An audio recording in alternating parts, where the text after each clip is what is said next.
strong, empowered, authentic. What's up, Ginger Nation? This is Tosh. This is Darren, and you are listening to the Authentic Ginger Podcast.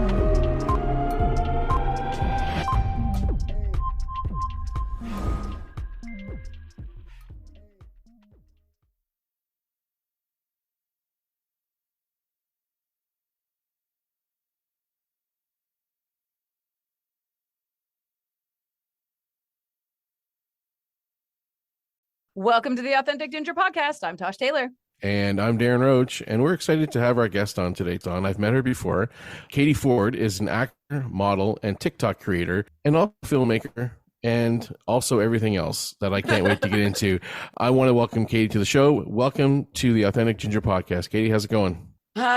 Well, things have been better, but for now I'm okay. For those who don't know, and I know Tosh doesn't know yet, we'd like to have people come on and kind of give us a little bit of information or a little background on who you are, what it was like growing up as a redhead. Oh, yeah. I guess growing up for me, since I was born in the 90s, let me date myself real quick. Born in the 90s, it was very much like ginger makeup didn't exist. Being a ginger was like, especially for myself, I went to a Christian private school. So a lot of my friends were like, I don't want to be friends with her because she's a child of the devil. Now it's more true. But but growing up as a ginger was, bullies. I was not only a nerd and a quiet girl, but I was also a redhead with a crap ton of freckles. And it was difficult to do makeup. It was difficult to do my hair, especially with a mother who didn't really do anything. And I was picked on and I have a lot of trauma because of it. But I think now, because I was bullied, I've bursted into this, I guess, awakening of accepting myself, like a lot of adults my age have done. And being a ginger is way better now than it was back then. So you're welcome, millennials, or younger millennials and Gen Zers, for paving the way for you. Yeah, amen for that. Yeah. I hope if my child's a ginger, she's like, this is great. And I'm like, you're welcome. Is that curl in your hair natural too? No, it is not. But I have learned how to curl my hair. No, it's not. But I prefer my hair to have some type of texture in it. With very thin, fine red hair, there's only so much that you can do. So I have learned how to braid, how to wrap, because I now live with a cosmetologist and she's teaching me how to do it without heat, because heat was destroying my hair and it was making it yellow. It was really weird. Yeah, that's interesting. I was just wondering because I have mine relatively straight today, but mine is curly. So growing up in the late 80s, early 90s, and there was no hair straighteners or anything like that back then, I can sympathize with the I'm just going to say it. Most of us looked awful.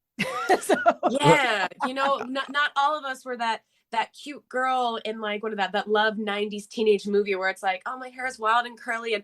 And I'm the nerd. You just don't understand me. But if you take off my glasses and straighten my hair, I become the Miss Popular girl.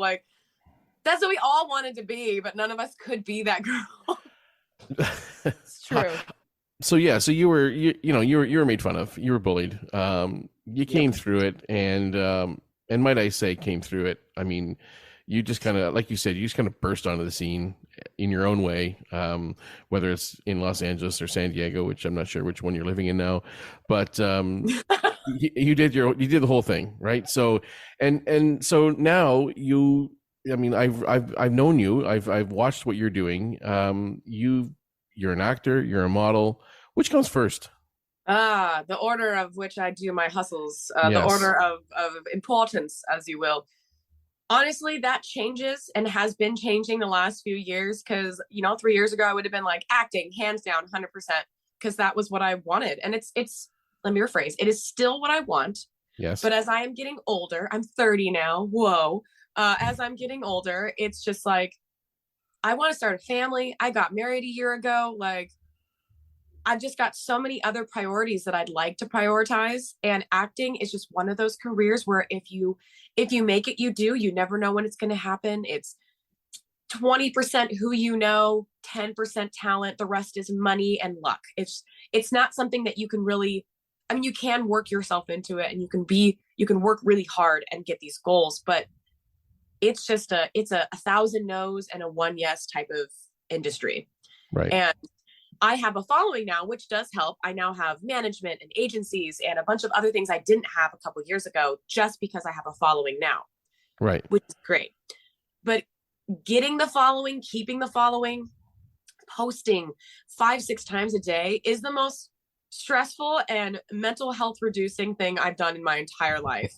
And I want to like warn the children, like, yeah, it's great for a minute until you have to do it every day. Yeah. And it's like, I'd rather brush my teeth 5 times a day than have to do all this content. So now, as I've gotten older and as I've gotten married and have realized that there are certain things I like better, my husband and I have decided that I do want to entertain people. That's my whole goal. I want to make people laugh. I want to make people cry for the right reasons. And I want to, you know, spread joy as much as I can, because that's my whole thing is I want you to feel happy and safe with me, or at least entertained and distracted from your daily OG real life. Yeah. So I've done a lot of LARPing lately. LARPing is live action role playing, which is so much fun. And if you've never done it, I recommend it. It's an acting experience. It's an acting challenge. You get to be in costume. You get to be someone else for a little bit. And it is the joy of my life right now. It's like acting, but I get to pick the characters. So I don't have to play the bossy lawyer girl. I don't have to play the mistress or the prostitute. I don't have to do my typecasting that everyone keeps trying to put me in. Right. And with LARPing, my husband and I would like to open our own LARP and Ren Fairground that's open all year round, somewhere on the West Coast, because they have it on the East Coast. They don't have it here. So our goal is to do that. So right now, that's my goal. And LARPing and cosplaying and acting are feeding into that. But they can't just be, I can't just pick one to be my top. Right. Yeah. So, all right. So that's a really great description on what's going on. And now I think I see where your focus is, which is amazing, right? That's cool stuff to me. I don't do it. I don't know if I could do it. I don't know if I could get in costume all day and play around. It's a lot. It's a lot. But the question I do have is if we kind of rewind for a quick little second with acting, were you discouraged too much by the color of your hair to the point where we're sitting here today going, you know what? That was a big goal of mine, but I realized, wait a second, 10%, 20%, you know, the rest. Does that come into play? I mean, it must. 100%. You notice my hair is partially blonde right now. I do. Yes. Yes. That was a very drastic change. It came about a few different ways. The first way was I've had my hair red my whole life. Besides like maybe 2 years in high school and 1 year in junior high where I'm like, I want streaks because I was an 8th grader and I was stupid. But now I'm like, I want red hair. Being an actor, like headshots, reels, new modeling, all of that is money. You have to pay for it yourself, and it is not cheap. That's why I've learned to direct. It's why I've learned to edit, and I have a modeling certification. I have a certification in photography. Like I learned all these things to help me not spend as much money as everyone else. Right. And it got to the point where I was like, am I dyeing my hair to save money? Or keeping my hair this one color to save money? Or like, can I branch out and still be an actor? Because like I felt confined to being a classic ginger, to like keeping my natural hair, but I was miserable. Like, yeah, I love my hair and I love being a ginger and I love my freckles. I've embraced them as an adult, but it was, they either want a redhead or they don't. And it was like, there's only so many redhead parts and there's a lot of redheads here. Like there is a huge community for it. And while I was at the top of that tier, or at least I like to think so, it was still like, if they didn't like one thing about me, they pick another ginger. They only need one ginger. Background needs one ginger. And it's like, okay, well, the parts were few and far between. So I amplified myself a little bit to change who I was, but still stayed in the ginger category. And I've gotten more auditions because of it. Because of being redhead. Because of being a redhead, but having a little bit of difference. Oh, I see. Like now I'm more edgy. Now they can put me in different scenes of like, I can be in the 80s a little bit more now. I can be edgy. I've been a druggie on TV at least 3 times since I've dyed my hair. So I think I'm going into new categories, which is allowing me access to more parts. Right. And that's my question there. You had mentioned that you were finding you're being typecast, like you were put in certain roles. What kind of roles are they typecasting gingers into? The worst of the worst. The worst. Tash, they're basically like, I get stripper, I get prostitute, I get the bitchy lawyer. I played that one at least twice. I get the bully. I'm getting the bully 3 or 4 times. And it's all like the other woman or sex working, or, and I hate to say the word because I'm trying not to cuss, but like bitchy people, like Right. mean girls. And I, as a person, am none of those things, or at least I try to not be any of those things. And when you typecast and watch any movie, go back in the last 10, 15 years and just watch like Easy A. She was the nerd and then she became the mean person. Going to, trying to think of all the movies with redheads in them, or like they're just no main characters. Riverdale, the main character was a crazy twin blonde or crazy twin redhead. Like she was crazy. And it's nuts that like this being a redhead means you're XYZ, but we're just the same as blondes or brunettes. Like we have stupid people in our group. We have smart people. We have people who are scientists and who don't necessarily work in sex work. And it's really annoying to be put in a bubble for imaginary, like being something else. Like you're like, oh, you're a redhead. You look like you're gonna be the prostitute for this one. It's like, Isn't that something? Okay, thanks. Yeah. What are you trying to say? Like, okay. It's the over sexualization of redheads is exactly what it is. And then I was just thinking, like you were saying, the bitchiness, like Mean Girls, Lindsay Lohan and Mean Girls goes from being the nerd to being the bitchy girl. So no, it does happen a lot. Julia Roberts and Pretty Woman. Emma Stone in almost everything she's in, unless she's a blonde, which she's originally a blonde. Yeah. But she dyed her hair red to break into the industry because she had those features that would link her to being the classic redhead.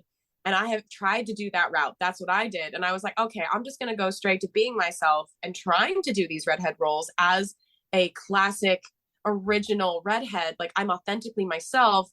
But that didn't work for me. So then I'm kind of reversing Emma Stone and like starting a little bit blonde and seeing if that will help instead. Because it's bad being overly sexualized, and it helps with some things. And, I do have an OnlyFans, but like it helps with that, but it also like it hurts everywhere else. Yeah, I'm not surprised that you say that. I am a little surprised that there's thought that goes into. Let's see, because it just kind of backs everything up we've been saying in this podcast about trying to expose the rarities of being a redhead, and then the things that we've talked about on this show is like they're always redheads are always typecast in a certain spot, whatever that spot is. And now, I mean, have you heard directors or people who audition you, and like are they kind of looking at you going like you're the token redhead and this is what you are supposed to be, and we're going to put you into that if you'd like it? I have a worse answer for you. So I have multiple instances, and this happens to me on set all the time, where specifically, I'll just name what set it was. I won't name who the director was or anything, because the scene ended up being really beautiful, but I was a little like butthurt for a majority of the day. I was on Euphoria, and it was a fantastic experience. I really enjoyed everything except for a point where they were auditioning all of the background girls because they needed a few girls to basically shout a line, which means you were being upgraded. This does not happen very often. So you were going from background to signing a contract and being in the credits, which is like, that's what you want. You want to be in the credits. You want to be credited. Oh, I was in Euphoria. It was for a single line, but it is a giant step from background. Right. And they were like, all right, we want everyone to line up. We want you all to audition for this line. We're going to need 2 or 3 of you. And then he looked at me, and this is before I had the blonde. I had just red. He goes, except you, because you're a redhead. And we have 2 people in the scene that are already redheads. And I was like, what do you say? Like, do you say anything, Katie? Or is it just like, what can you say? Like, you don't want to, get under this director's, bad side. Like, what happens if you get featured physically? Like, I was pretty much in front for a large majority of that scene. Yeah. But, you can't be like, sorry, Mr. Director, I know you're in charge. Let me ruin my career really quick and backtalk you, because it's not worth it. Like that, it So just, and that happens a lot. Like sometimes they'll even be like, hey, come look at this playback. Because they've moved me like 5 times in the scene. And they go, yeah, look, there you are. There you are. You're too noticeable. We're going to send you home. I'm like, why would you hire me if you already know I'm too noticeable? Like I have red hair and no one else does. Like I get that. That's very much my life. But why hire someone for their individuality? Are you just checking a box and then realize, never mind, we don't want that box? Like, And do they not realize? Yeah. And in real life, there are always redheads. You know what I mean? oh my, there's 3/4 of my house is redheads. Like my husband has a red beard and my roommate is a redhead. Like I have more redhead friends than I have regular friends at this point. Yeah, like that's just life. Redheads are like we're gonna be in quite literally every scene. So like come you can't on. like make it so we don't exist. Like I'm sorry if I stand out so much, give me a part, give me a name, give me a line. It's really simple. You're really doing me a favor, but like I don't. It's so infuriating because I'm like, I'm just as good as the blonde over there who doesn't want to be here. I'm just as good as this beautiful African American who is standing out on her own right. Like it's just so frustrating that like because I'm very pale and I reflect light and my hair is bright red and I'm very eccentric and loud and fun, like I do stand out. And you can't dull my sparkle because you're I don't know, recording a horror film, which I'm in a lot of, by the way, because redheads never die. But like it's so frustrating to be put down and being like, you're too you, we're gonna send you home. I'm like, okay, well don't hire me because I had other things I could do today. God, what a shitstorm that is. Yeah, that's just LA. Yeah, that's that's good point. So okay, so I mean, before we get into some of the really cool stuff you're doing, specifically makeup and stuff, I actually wanted to ask you about commercials. And Tosh and I have talked about this before. It's very hard not to watch one single commercial without one redhead in it. There must be work for redheads in commercials. Oh, sure. That's what we call the token redhead. That's what I normally do. Oh, okay. We fill the position, like especially background. If you do like, I was in like Target commercials and car commercials, Blue Moon. There's always if there's like 100 people, there's usually one boy, one girl, or 2 girls. Always, because if you have a large group like that, you're gonna need a redhead because we exist. But if there's a small group, like I was during COVID, I was in a show called Big Shot on Disney with John Stamos, who is not as funny as he thinks he is, and I was the only redhead. Everyone else was. They have to diversify everything. It's just the way it is now. Even as a casting director myself, when I'm directing things or when I'm casting parts for small things, I always go, ooh, we have one redhead, we don't need any more, because they do, like if you saturate it, it's too much. It becomes like if I'm a main character of a show and I'm a redhead, I shouldn't hire as many background who are redhead because then my main character no longer stands out. So I get it from that perspective. But on a commercial, when there's 200, 300, 400 backgrounds, like you're at a park or you're at a movie theater or you're in, let's say Blue Moon's commercial was a bar scene with a bunch of band members. I was a band member. Like they had to make the redhead stand out and giving them a specific role as to why they were there. And then that's it. There was no other redheads. So there's work, but again, it's the token redhead. It's not, we need 5 redheads. It's we need 1 redhead. And there's 600 of us. Huh. Oh my God. You could be booked in a commercial every other day, every 2 days. Oh, sure. As a redhead. Maybe. Okay. The opportunity is there, but it is a very slim chance that I would be hired as a redhead on multiple commercials. Right. Because redheads, one, we're very noticeable and they want new, fresh faces. So if they see me and they're like, oh, I know you from the Toyota commercial, so I can't have you for this Ford commercial. Like it's like a balance. So like if you're a good background performer, you blend. And if you blend well, you work more. And I unfortunately don't blend very well, which I don't care because I don't want to be in background. This is just how I pay some of my bills. I'm going to ask you this question, and Katie, you might know this question, but who was or is there a redhead who is the spokesperson for a brand that has been on commercials like those Progressive insurance commercials? Is there a redhead that's been on a certain company's commercials for an entirety, like 10, 12, maybe 15 years, where they're always on the same commercial, not the same commercial, but different commercial every year. Is there a redhead that takes on that role? Do you know what I mean? Like here in Canada, we have Lotto Max. You know, We you call see them the a filler. filler. Yeah, they're like, oh, we know who to call. It's this person. We know they're reliable. We don't really have to audition them. They're the filler. No, but when I no, not quite. I'm talking about the person who's how do I put it? The rep of the brand. Yeah, and it's an actor, and that actor is like William Shatner in a bazillion commercials. I'm not in the U.S., so I don't know how many commercials he's in, but he people who are always in the same brand, the same company's commercials. Is there a redhead that's doing that? Like, let's say you got a gig for Nike, and they said, we're going to give you a 10-year contract. We want you to be the face of Nike for the next 10 years, or the face of whatever company. Dream. Right? Yeah. But I can't think of a redhead that is in that spot where they're an ambassador for this one company, and they continually do commercials every year, just different ones. I can think of like a strawberry blonde, maybe, or maybe like a goofy looking person who has freckles, but I can't pinpoint any redheads. No. That's my like point. Flo is brown hair, or Verizon was a man, and now it's like now it's like the goofy looking man instead of the older Verizon man. I can't think of any. There you go. Not unless they were a famous actor first.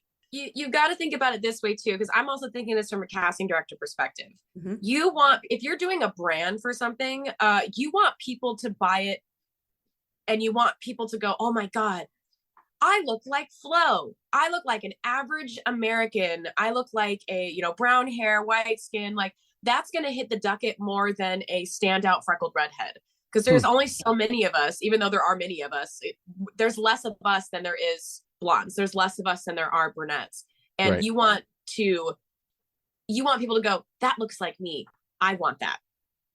So I have the right commercial for you. We'll put you in touch with Ed Sheeran, because he's launching his own sunscreen, from what I've heard. Hell yeah. There you go. Awesome. So he is going to need a shit ton of redheads for these commercials. So there it is. We'll put you in touch. Like, hey, I've got the ginger for you. That's right. That's right. Will use your products. TikTok. 1.6 million followers in less than 2 years.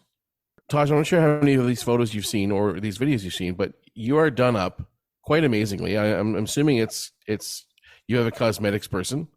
How did this start? How did this whole, what is it called that you do? Because it is unique, and it's people love it.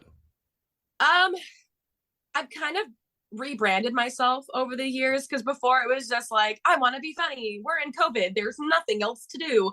And now it's like, oh, people, it's a mixed group now, but people enjoy what I do. People are, I can find my people by doing what I love. And if it's cringy, who cares? I have 1.6 million followers. So apparently some people like it. Right. The brand used to be just me. I was the brand. But now I've kind of molded and shaped it into a version of escapism into fantasy from reality. I don't like being alive. Sorry, I don't. I don't like what's happening to the country. I don't like being a woman in America. I don't like being bullied because of my skin color. I don't like it. I don't like it. So for me, I want to get out of reality, and I want to go into fantasy, which is where my makeup comes in, all of my original cosplays for my LARPing characters, which there are many. I go to Ren fairs now, like full season passes, and I go all the time. I make content in the outfits. I make content at the Ren fair. Wow. I just realized that if I'm gonna get sponsored going to Ren fairs, if I'm going to be sponsored going to LARPs, like I went to a LARP in Canada this year, which was life-changing, called Bickleine. It's the largest LARP in North America, which got me to realizing that I wanted to make my own Ren fair and make my own LARP. So I'm using all of this as not only research for financial and for future purposes, but also showing brands that, like, I want to come to your LARP and I want to rate it. I want to come to your Ren fair and I want to experience it and tell people to come here and give them the inside trick. And I want to encourage people, especially young women and young girls like myself when I was younger. And I'm like, I don't have a good example of being yourself. Like all my mom wasn't herself. All my family was very I don't want to say oppressed. I mean, women are oppressed, but it was just very like, go under the radar, find a husband, get married, have a kid, you're good. That's your life plan. And I was just like, no, I don't want to do that. I want to show people that I want to be the adult that I needed as a kid. Right. If that makes sense. And for me, it does. Yeah, for me, I was like, I want to dress up. I want to wear white freckles. I want to wear elf ears. I want to be a fawn one day and a vampire the next. Like, I don't want to have to worry about somebody going, oh, I can't be myself because my mom doesn't dress up. So I don't think that's right. And it's like, what do you mean? Do you want to dress up? Because just because your parents aren't dressing up or the adults you see are living different lives doesn't mean that you can't be who you want to be at all times. Which is LARP and which is not LARP in your photos? Because I'm looking at a lot of them with these ears that you have on, fairy ears. What did you call them? They're elf ears. Elf ears. My bad. Yeah. Sorry, get my facts straight here. But you have red hair in probably majority of them. Is that done on purpose? Yes, it is. I love it. I mean, I love red hair. I love red hair a lot. What I don't love is taking showers. My hair. So it used to be, I don't know if you remember, I think when you first met me, it was very short. It was. I remember that. Yep. Yeah. I was a hair model for a while and hair models and hair people, not to be mean to hair people. If anyone hears this, don't come back at me. But when you're on set, you are a prop. You are a walking meat bag puppet. And you just, they do your hair. They don't care what happens to it. I always get my hair teased and heat is always added onto my hair. And I go home and I have to cry while I'm brushing out all this tease and my hair is really thin. And my hair was short like that because I was a hair model and they bleached my hair to where it died. Like it was falling off in chunks. And I was like, well, good thing 2020 happened. And I was able to sit in my house and no one saw me for months and my hair was able to grow. Oh, right. And I learned like wigs helped my hair grow. I was able to just put my hair in braids like I did here. And I could just put it in braids for days and I don't know if you know this, but washing your hair kills it. Like it literally strips it of its natural oils and destroys it. And my hair was getting yellow and thin and becoming like this gross copper color that wasn't me. And I was like, okay, I'm going to take care of my hair. So I made the choice in 2020 to not wash my hair as often, not use heat, not use a lot of product besides mousse and like maybe creams to help it like not be so dead at the end, which it's not. It's the healthiest it's been since I was like 14. Yep. And I wore wigs, but I still wanted to represent who I was while wearing the wigs. And I own hundreds, if not thousands and billions of wigs of all colors and all textures and lengths. But I own more ginger wigs than I do any other wig because it looks better on my skin. I want to represent gingers, but with longer hair that I don't have to curl because it's thicker than mine, or it already comes with that wave. And most of my original characters, like I think what you might be looking at mostly is Lady Saloon. She usually wears like the crown on her forehead with the moons on it, long red hair. I knew exactly what you're looking at. That's one of my favorite characters. She's actually the Canada LARP character. And I'm gonna be returning at least once a year because she is one of my favorite characters to portray because it's almost like the personification of who I wish I looked like all the time. Right. Isn't that something? Where in Canada was this? It was in Montreal. Oh yeah. Yeah, if you guys want to go, join me. It's basically, it's less of a LARP. I know there's like LARP aspects, but if you're new, you can't really learn any of the magic classes. You can't learn any special powers or anything. I did get kidnapped on request because it was a lot of fun. But fantastic. It's more of like a week-long Ren fair with LARP aspects. I don't know what that means. You're saying that. You say a rent fair? A Ren fair, a Renaissance fair. Renaissance fair. Okay. So Ren fairs are half in character, half out. You don't have to wear costumes, but I do because it's my addiction. Obviously. But you don't have to wear costumes. You can go and enjoy the food, enjoy the fire whipping show, the watering wenches, which are my favorite. They're so funny. You can go watch a joust. You can go eat a turkey leg on a stick, which isn't a turkey leg, by the way. It's actually an emu leg with turkey wrapped on it. That's a secret that not a lot of people know. But Jesus. but like it's well, yeah, turkey legs aren't that big. Come on, people, use your brains. But like Ren fairs it's a festival. Right. LARPing is live action role playing. You pick a character, you're that character that whole time. Bickling for me was a perfect blend of the both. No one called me by my real name. I was Lady Saloon. I was Saloon. People called me their Moon. It very flirty. I loved it. There was events where you could be your character and go to rituals where you had to imagine a lot of things. Like people would have lights and stuff, but they'd be like, forsooth, you see a giant winged goat fly through the air. You see a star shatter, and the ritual is complete. Like there's a lot of imaginary stuff to it. But for Bickling, it was going to a world where there is an entire town where it took at least 30 minutes to walk from one end to the other. So it was a big space. There was no phones. There was no cars. There was no talking of there was obviously talking of the outside world, but it was like in smaller groups.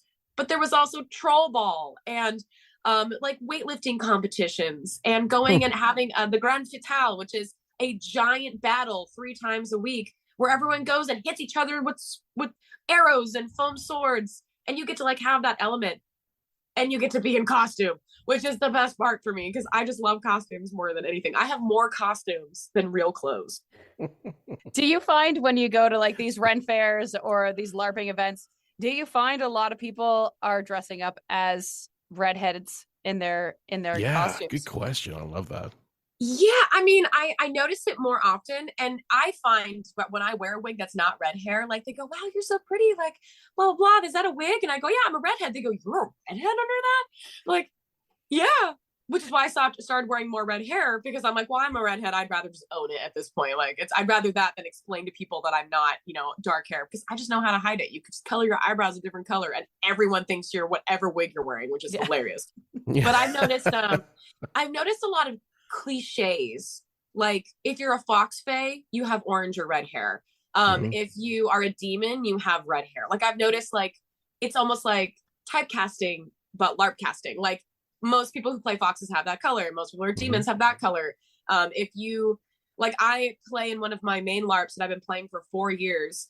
I play a character named Eldorzoya Yiga of the Trahazis, which is basically like the Romanis, but very bad accents. We all jingle jangle when we walk.